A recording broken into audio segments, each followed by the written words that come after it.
La noche anterior a la gran asamblea general de empleados. Envié un mensaje a mi madre. Voy a contar la verdad. Respondí. La veremos online. Contestó ella. El hombre que estaba a su lado. ¿Su marido? Mi nuevo director financiero interino. Era el mismo que años atrás me había partido el labio y me había ordenado que no montara un escándalo. A la mañana siguiente él ocupaba el sillón principal. Listo para dirigirse a todos. Yo pulsé un botón en mi consola y... para los miles que miraban. La pantalla se quedó en negro.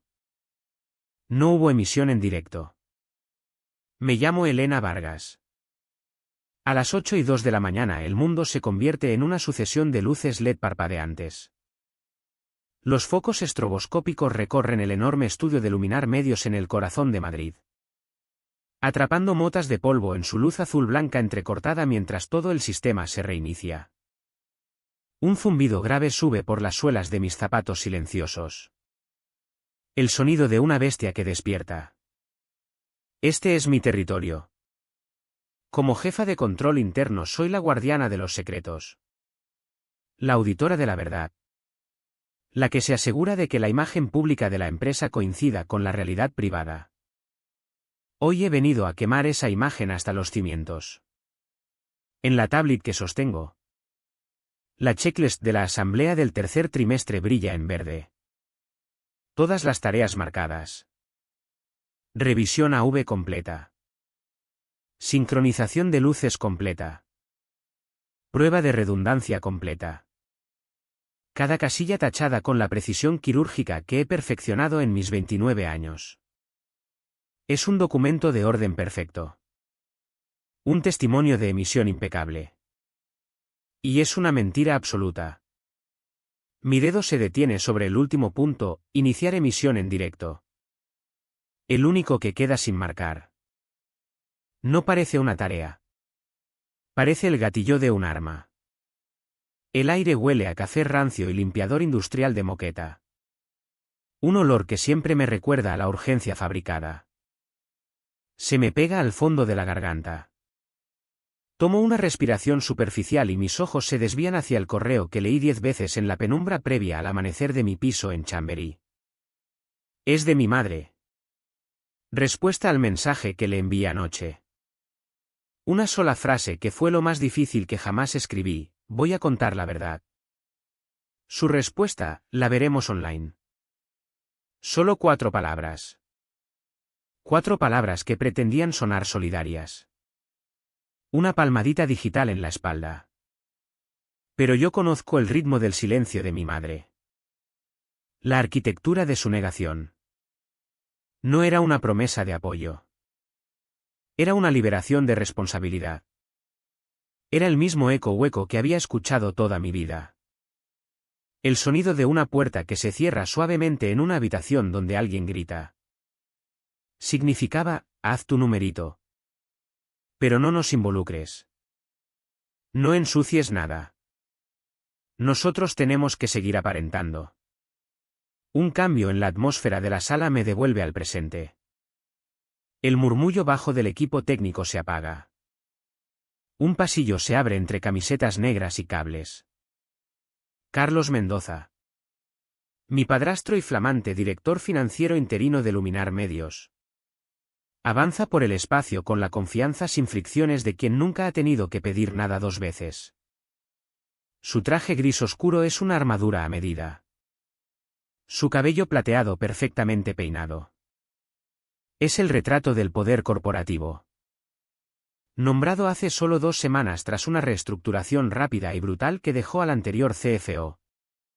Un hombre que hacía demasiadas preguntas. Retirado para pasar más tiempo con la familia. Los ojos de Carlos. Del color de un mar tormentoso. Encuentran los míos al otro lado del estudio. Cambia de rumbo y viene directamente hacia mí. El equipo técnico se pone de repente muy ocupado con sus consolas. Dándonos espacio. No se detiene hasta que está lo bastante cerca para que yo huela su colonia cítrica cara. Un olor que me revuelve el estómago. Se inclina y su voz es un susurro posesivo que nadie más oye. No lo estropees. ¿Cariño? La palabra, cariño, es una llave que gira en una cerradura oxidada. No es un término cariñoso. Es una jaula. Es la palabra que usaba antes de explicarme cómo mis propias acciones le habían obligado a actuar. Como un poco de disciplina era necesaria para forjar carácter. Es el sonido de un moretón floreciendo bajo la piel. No me estremezco. No le doy esa satisfacción. Simplemente sostengo su mirada. Mi expresión es plana e ilegible como un informe financiero. Mi silencio parece desestabilizarlo más que cualquier respuesta. Da una sonrisa tensa y desagradable. Se endereza y continúa hacia el escenario del fondo. Un rey inspeccionando su corte. Mi mano se desliza al bolsillo de la americana. Mis dedos se cierran alrededor del tubo liso y frío de bálsamo labial. Lo saco. Mi pulgar recorre la etiqueta gastada. Un hábito nervioso. Pero hoy es una necesidad. Giro la base y aplico una capa gruesa y cerosa en el labio inferior, cubriendo con cuidado la pequeña grieta afilada del centro. Es un recuerdo de anoche. No directamente de él. Después de enviar el mensaje a mi madre. Él llamó. No gritó. Nunca grita. Solo habló. Su voz calmada y razonable. Explicándome con detalle meticuloso como una sola palabra mía. Una sola acusación fuera de lugar. No solo acabaría con mi carrera, sino que arruinaría financieramente a mi madre. Es tan frágil. Elena, dijo. El estrés sería demasiado para ella. Piensa en ella. La amenaza fue tan precisa. Tan asfixiante. Que me mordí el labio con tanta fuerza que sangré sin darme cuenta. Esta pequeña herida es mi último aviso. Emisión principal lista. Elena.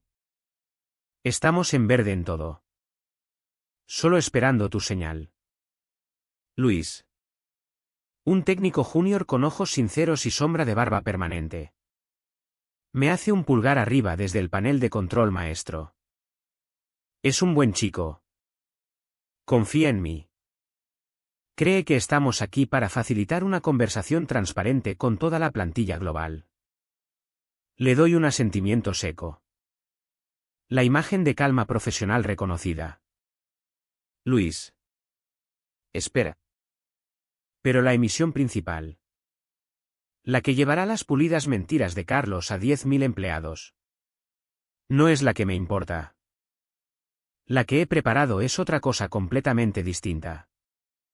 Mis dedos rozan los otros objetos en el bolsillo. Un inventario silencioso de mi arsenal. La tarjeta rígida de seguridad nivel 3 que me da acceso a todas las salas de servidores del edificio. El metal frío y denso de un pendrive encriptado. ¿Un fantasma en la máquina que contiene 6 meses de mi vida? Y doblado en un cuadrado preciso.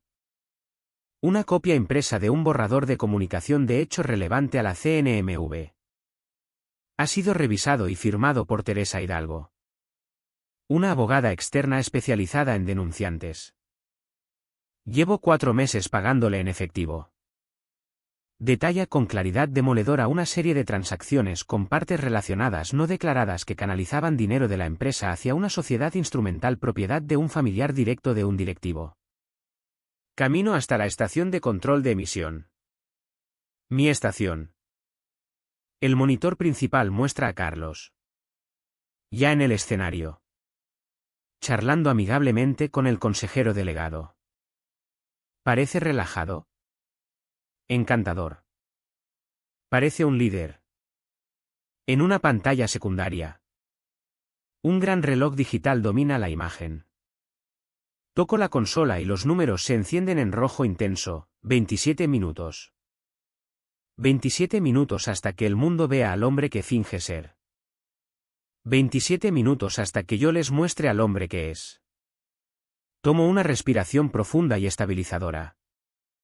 El aire reciclado se siente fino en mis pulmones. El zumbido del estudio parece intensificarse, acompasando el pulso frenético en mis oídos. Durante años mi silencio ha sido un escudo. Lo usé para sobrevivir a mi infancia, para terminar la universidad, para construir una vida lejos de él. Cuando reapareció aquí, en Luminar Medios, un lugar que consideraba mi santuario, pensé que podría mantener ese silencio. Pensé que podría levantar muros más altos. Pero su corrupción es una marea creciente y mi silencio ya no es un escudo. Es una forma de complicidad. Miro la cara sonriente de Carlos en el monitor. Luego los números rojos que bajan. Hoy es el día. Susurro a las máquinas que zumban. A las luces parpadeantes.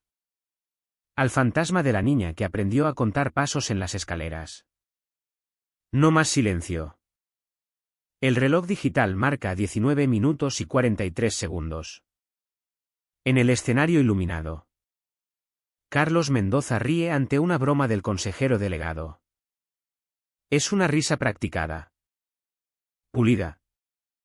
Diseñada para tranquilizar. El tipo de risa que llena una sala de juntas y señala que todo está bajo control. Miro su cara sonriente en la pantalla. Pero no veo a un director financiero. Veo un fantasma. Y en el zumbido bajo y constante del estudio casi puedo oír el crujido del quinto escalón. 13 escalones. Nuestra antigua casa en las afueras de Madrid tenía 13 escalones desde la planta baja hasta los dormitorios. A los 16 los conocía íntimamente. Conocía el gemido concreto del segundo. El chasquido seco del séptimo si apoyabas el peso en el lado izquierdo. Y el silencio ominoso y muerto del quinto. Aprendí a contarlos no con los pies sino con los oídos. Desde mi habitación. Con la puerta cerrada y un libro de texto abierto en el regazo. Escuchaba. 1, 2, 3, 4 pausa. 5. El quinto escalón era su señal. Siempre dudaba allí una fracción de segundo. Cambiaba el peso. Y en ese silencio aprendí a prepararme. Cada escalón después era un martillazo contra mis costillas. Una cuenta atrás hasta el momento en que el pomo giraba. Mi corazón aprendió a latir al ritmo de su ascenso. Era un ritmo de miedo. Una cadencia de control. Mi madre, Rosa, nunca oía los escalones. O si los oía elegía no escucharlos. Su mundo se regía por otro tipo de miedos. Los que vivían fuera de nuestras paredes. Su mantra era un susurro constante, Elena. No me avergüences. Era la respuesta a todo. Cuando el orientador escolar llamó para preguntar por qué bajaban mis notas. Las primeras palabras de mi madre al colgar fueron, ¿qué va a pensar el colegio? No me avergüences. Cuando volvía de una fiesta con un pequeño rasguño en la mejilla por caerme de la bici. Me lo cubría con corrector antes de que Carlos llegara. Ha tenido una semana dura, decía. No lo alteremos. No montes un número. Su miedo a la opinión pública. Al juicio en los ojos de vecinos y familiares. Era una camisa de fuerza. La mantenía perfectamente quieta. Una bella y frágil muñeca en la vida que Carlos había construido para ellos. Él lo entendía. Lo usaba como arma. Su control era una obra de 3 actos. Primero llegaban las flores. Peonías normalmente. Un gran gesto fragante de disculpa por una pelea que mi madre y yo nunca habíamos tenido. Luego venía el silencio. Le compraba una joya nueva o financiaba una pequeña reforma en la casa. Y a cambio el silencio se estiraba. Espeso y aislante. Sobre cualquier tensión anterior. Y después de que el silencio se hubiera asentado. Después de que mi madre hubiera sido aplacada con regalos y apariencia de normalidad. Él me enseñaba su versión de la disciplina. Nunca lo llamaba ira. Lo llamaba lección. Me sentaba en su despacho. El aire oliendo a cuero y su colonia. Y me explicaba con una calma aterradora como mi comportamiento, un comentario sarcástico. Un toque de queda incumplido. Una opinión que él no compartía, era una falta de respeto que debía corregirse por mi bien. Por el bien de la familia. Para que no avergonzara a mi madre. Salí de aquella casa el día que cumplí 18. No huí. Ejecuté una estrategia de salida. Conseguí una beca para la universidad pública en Valencia. A 300 kilómetros. Elegí contabilidad. Me parecía lo más alejado del caos emocional de mi casa. La contabilidad era un mundo de líneas limpias. De balances equilibrados. De verdades absolutas. Los números no tenían motivos ocultos. Un déficit era un déficit. Un fraude era un fraude. No había zonas grises. No había espacio para que un hombre explicara los hechos con voz calmada y razonable. Los números no se podían manipular emocionalmente. No se podían intimidar. No mentían. Encontré una seguridad profunda en su certeza. Construí una vida con ellos. Y entonces, hace 5 años, mi madre me llamó. Estaba tan feliz. Su voz ligera y burbujeante como no la había oído en años. Se casaba otra vez con Carlos.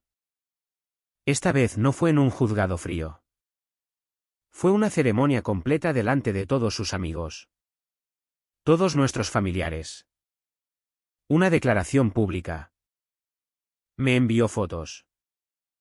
Allí estaban. Sonrientes.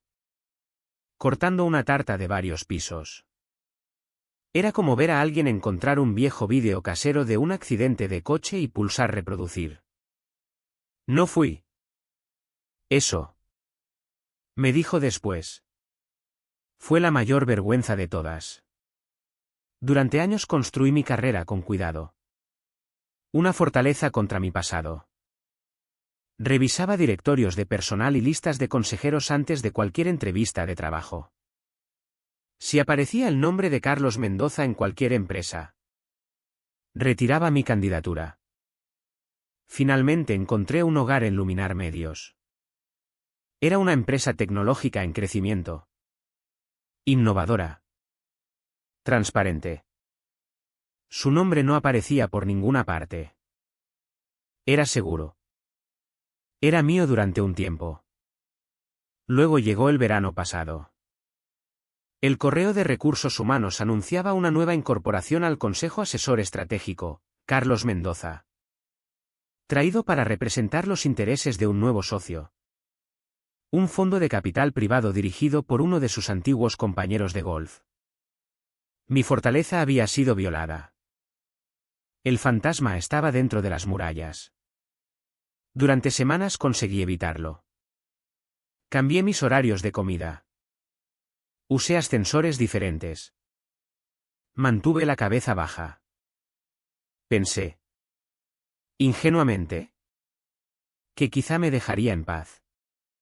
Que en este espacio profesional las viejas reglas no aplicarían. Me equivocaba. Una tarde de finales de agosto caminaba hacia mi coche en el aparcamiento corporativo casi vacío. El aire era pesado y húmedo. Los únicos sonidos el zumbido de los fluorescentes y el rumor lejano del tráfico. Su voz cortó el silencio. Elena. Me giré. Estaba apoyado contra un pilar de hormigón. Medio oculto en las sombras. Como si me hubiera estado esperando. Se apartó del pilar y caminó hacia mí. Sus caros zapatos de cuero resonando en el hormigón sucio. Se detuvo a unos metros. Su expresión ilegible bajo la luz pobre. Ahora trabajas para mí, dijo. No era una pregunta. Era una afirmación de hecho. Una declaración de propiedad. El mismo tono que usaba en su despacho todos aquellos años atrás. Algo dentro de mí. Algo que había estado dormido durante una década. Finalmente se rompió. El miedo seguía allí. Un nudo frío en el estómago. Pero por primera vez estaba eclipsado por otra cosa. Rabia. Una rabia pura. Limpia. Numérica. Le dediqué una pequeña sonrisa tensa. Bajo la ley. Carlos, dije. Mi voz firme. Todo el mundo es igual. Sus ojos se entrecerraron. Por un segundo vi cómo se deslizaba la máscara. La fachada encantadora se retiraba para revelar al depredador frío debajo. Pero luego desapareció. Sustituida por una sonrisa divertida. Pensaba que esto era un juego. Pensaba que ya había ganado. Se rió. Se giró y se marchó sin decir otra palabra. Aquella noche llegué a casa y abrí un nuevo archivo en mi portátil. Era una hoja de cálculo encriptada. No escribí mis sentimientos. No relaté los años de miedo ni el sonido de sus pasos en las escaleras. Mi historia personal era inadmisible. Tenía que ser diferente. Creé columnas, fecha. Evento. Observación. Posible infracción. Documentación de apoyo. Mi primera entrada fue la conversación en el aparcamiento. En posible infracción, escribí, intimidación laboral. Creación de un entorno hostil. Dejé de llevar un diario de mi dolor. Empecé a llevar un registro de sus delitos. El reloj marca 12 minutos y 17 segundos. Carlos está en su elemento ahora. Paseando por el escenario con micrófono inalámbrico. Gesticulando hacia la gran pantalla detrás de él. Muestra un único número triunfal, 22%. Una reducción del 22% en costes operativos, dice. Su voz resonando con sinceridad fabricada. No es solo recortar grasa. Señores. Es construir una empresa más inteligente. Más ágil. Más resiliente. El público de jefes de departamento y directivos senior en las primeras filas aplaude. Yo permanezco perfectamente quieta.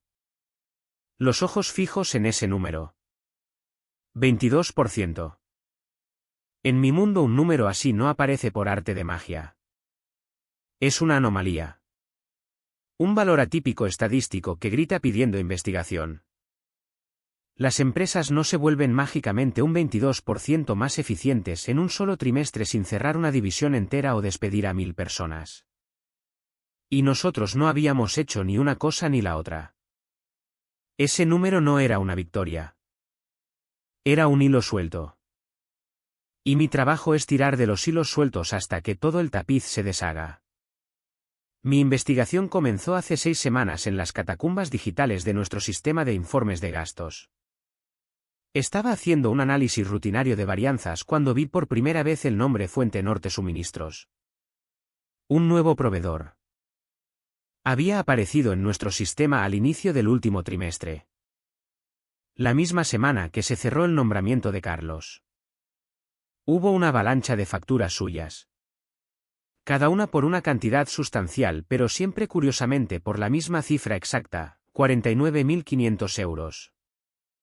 Exactamente 500 euros por debajo del umbral de 50.000 que habría activado una revisión obligatoria de la alta dirección.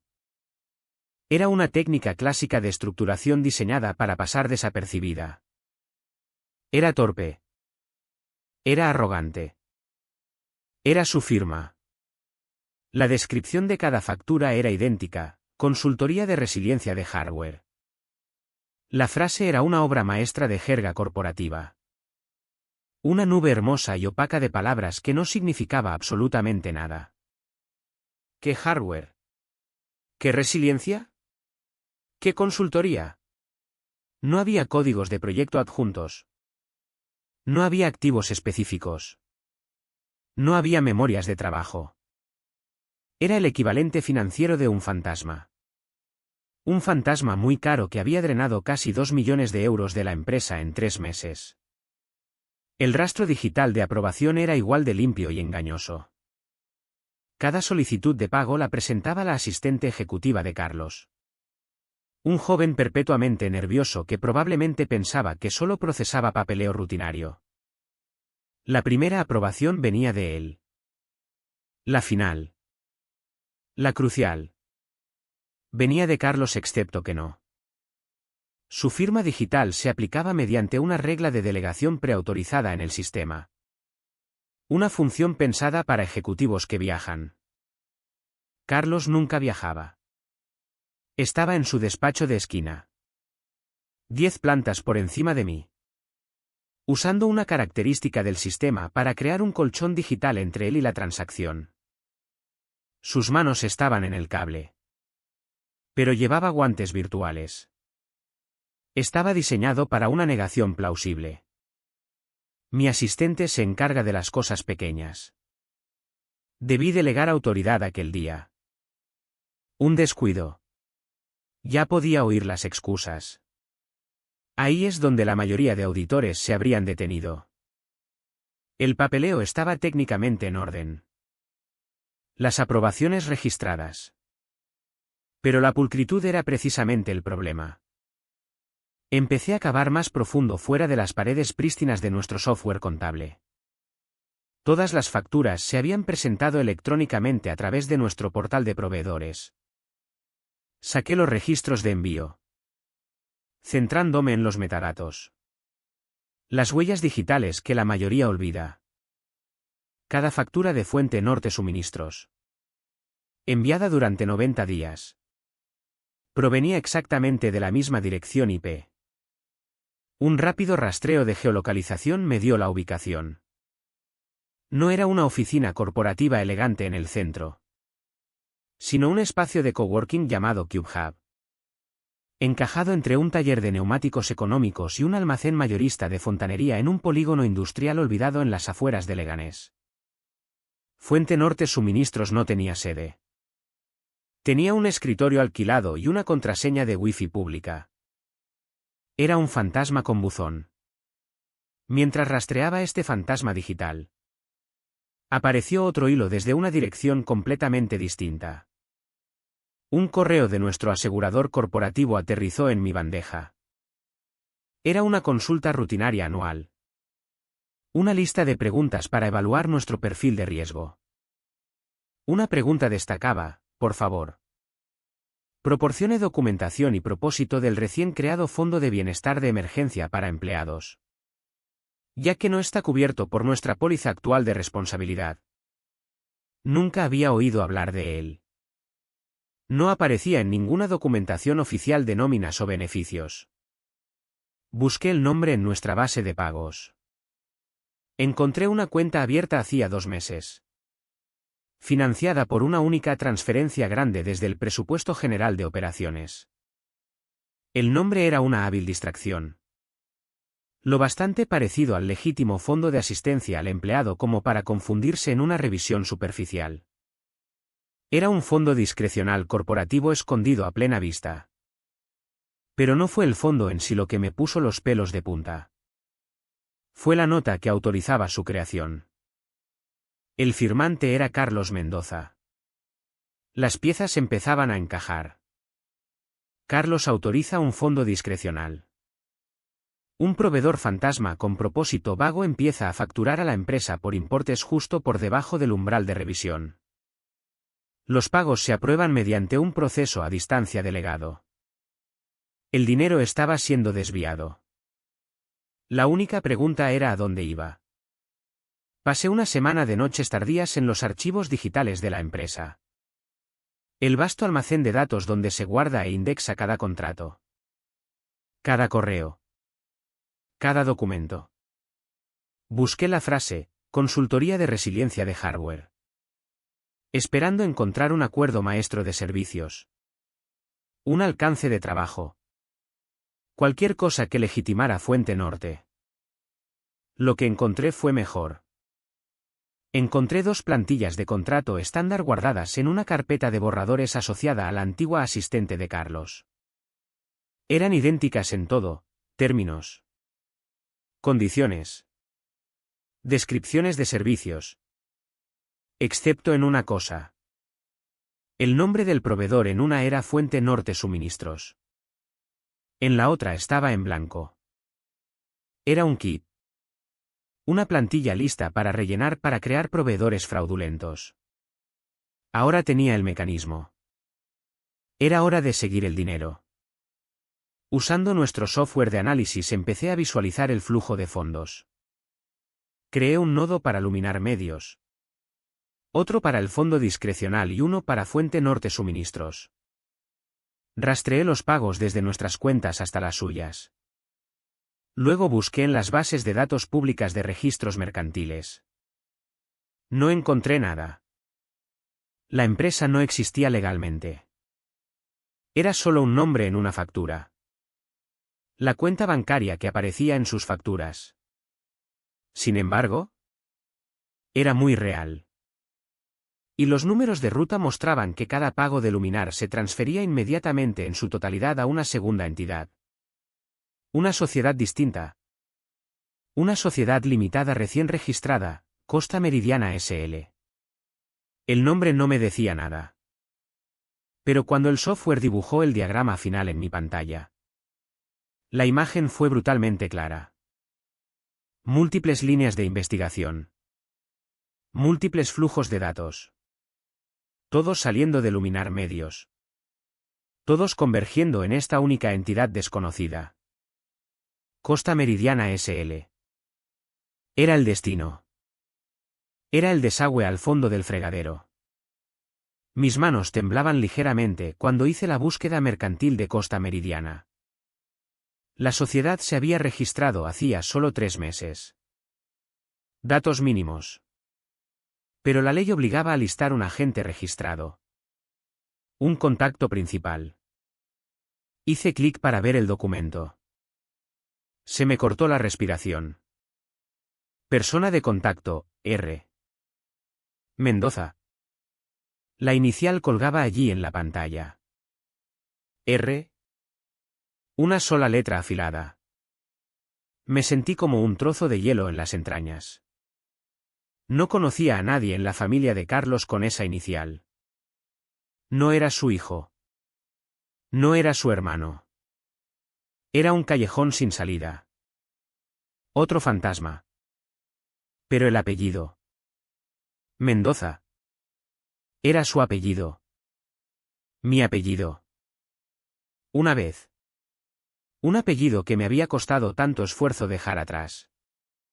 Y entonces, como un circuito que finalmente se cierra. La verdad me golpeó. Una ola fría y nauseabunda de comprensión que lo borró todo lo demás. R. Rosa. El nombre de mi madre es Rosa. Era su golpe final. El más vil de su genio. No solo había robado a la empresa.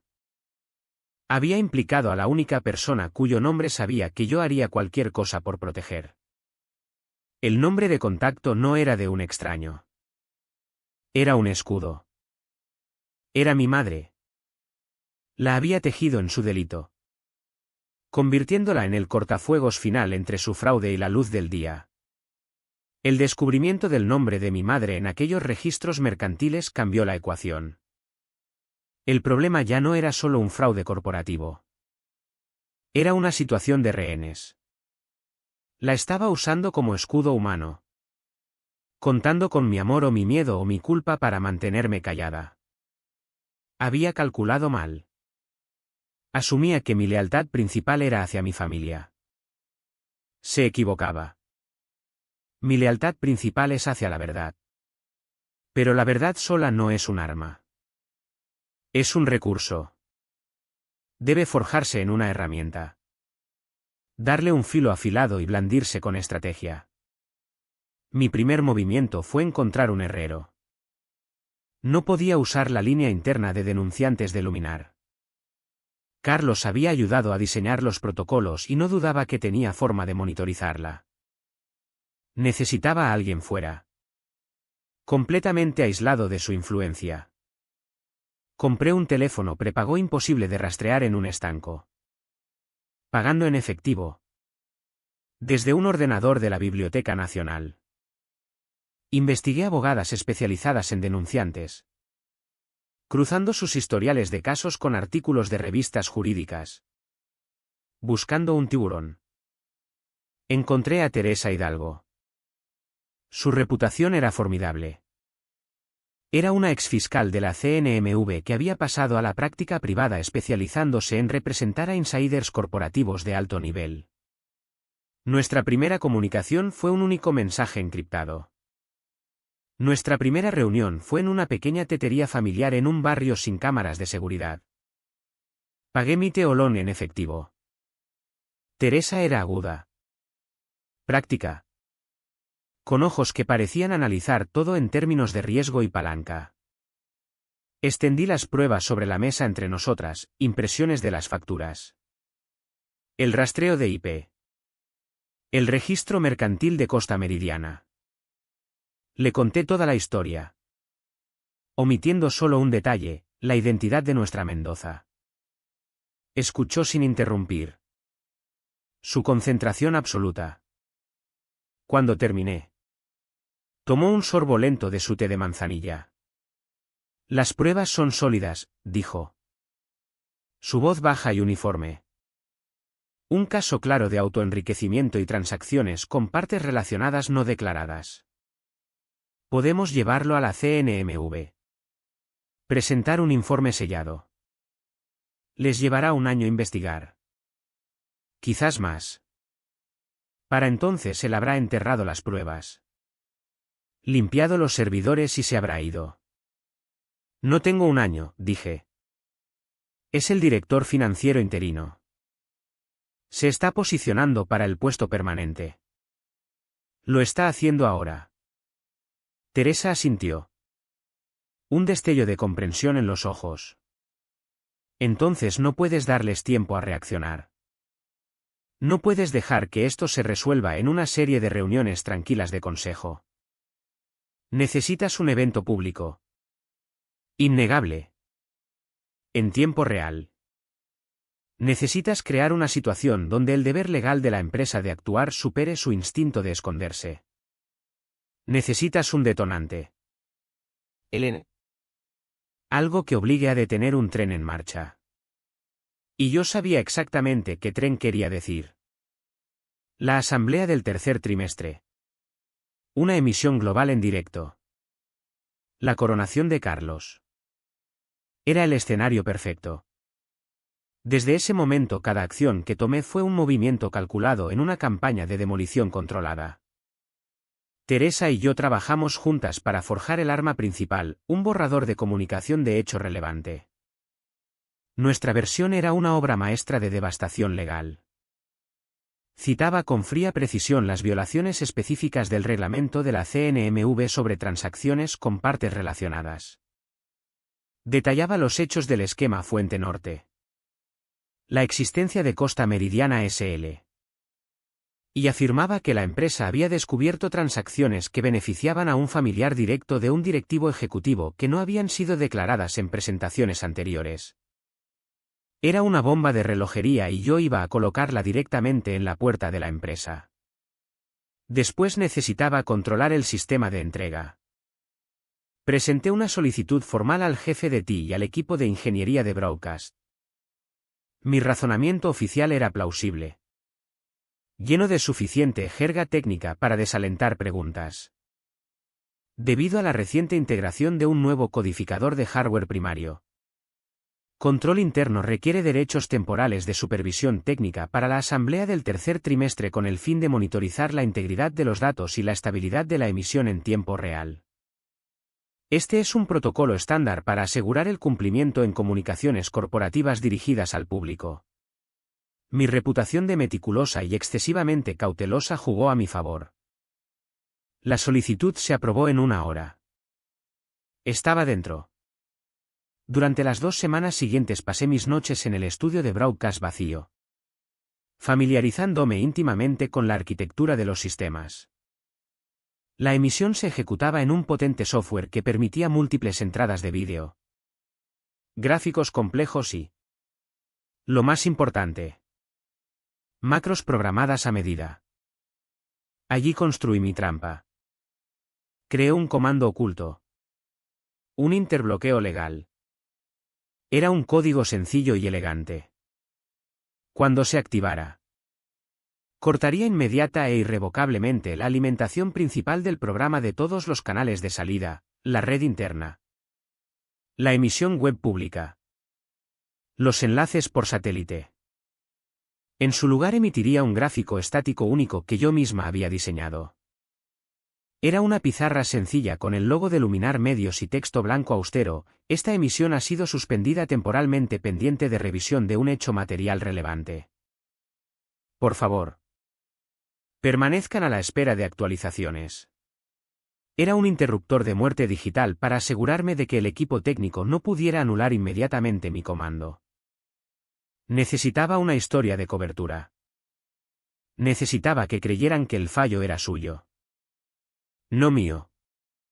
Me puse en contacto con el equipo de control de calidad, el departamento responsable de probar el software. Les dije que estaba preocupada porque el firmware del nuevo codificador era inestable bajo carga pesada. Les pedí que ejecutaran una serie de pruebas de estrés agresivas durante la semana previa a la asamblea. Como era de esperar, las pruebas provocaron unas cuantas caídas menores y fugaces de señal. Perfecto. Había plantado la semilla, el nuevo equipo era defectuoso. Cuando la emisión se cortara, su primera suposición no sería sabotaje. Sería un fallo de firmware. Las piezas finales eran automáticas. Redacté un correo para Rafael Costa, el consejero general de Luminar. Era un buen hombre, un estricto cumplidor de las normas, y contaba con que actuaría racionalmente cuando se le presentara una amenaza legal innegable. El correo era conciso: Rafael, se ha descubierto un hecho material relevante que implica transacciones con partes relacionadas no declaradas. En este momento la empresa se encuentra en una posición legal comprometida. Se está subiendo un paquete completo de datos a un servidor seguro. Enlace abajo. Recomiendo implementar inmediatamente protocolos de retención legal. Programé el correo para que no se enviara en un momento concreto sino mediante una regla que incrusté en el servidor, enviar al activarse el evento de red código 7701. El código 7701 era la designación interna del interbloqueo legal que acababa de crear. En el momento en que pulsara el botón, la bandeja de Rafael sonaría. Pasé toda una noche montando ese paquete de datos. Creé una sala de datos segura y encriptada en un servidor de terceros. Subí todo, escaneos de cada factura de fuente norte, los registros del servidor con el rastreo de IP, el diagrama arquitectónico del flujo de caja con las flechas apuntando todas a costa meridiana, las plantillas de contrato estándar y la pieza de evidencia más dolorosa, una copia escaneada del carnet de conducir de mi madre, que había recuperado de los antiguos archivos de seguros familiares. La dirección en el carnet coincidía perfectamente con la dirección que aparecía en los documentos de constitución de Costa Meridiana S.L. Mi último paso fue escribir un memorándum preventivo dirigido al Consejo de Administración y subirlo a la sala de datos. Era mi movimiento de jaque mate, diseñado para acorralarlos en caso de que la empresa, sus directivos o su consejo, habiendo sido informados de estas posibles violaciones, permitieran que la asamblea continuara. Escribí: tal acción podría interpretarse como un acto deliberado de ocultación de un hecho material relevante a los accionistas, agravando así la exposición legal. No solo les estaba diciendo que había fuego. Les estaba diciendo que sabía que ellos sabían del fuego y que quedarse con un cubo de agua sin hacer nada era un delito en sí mismo. El plan estaba completo. Se había tenido en cuenta cada contingencia. Todos los mecanismos técnicos y legales estaban en su sitio. Todo el constructo era un testimonio de lógica fría y dura. Estaba todo listo. Todo excepto yo. En el brillo estéril de mi monitor miré la sala de datos. La lista de archivos. Mis ojos volvían una y otra vez a uno, Carnet Rosa Mendoza, PDF. Y por un momento la estratega. La auditora. La vengadora desapareció. Solo era una hija a punto de quemar la casa de su propia madre para matar al monstruo que vivía dentro. La máquina estaba construida. La cuenta atrás estaba puesta.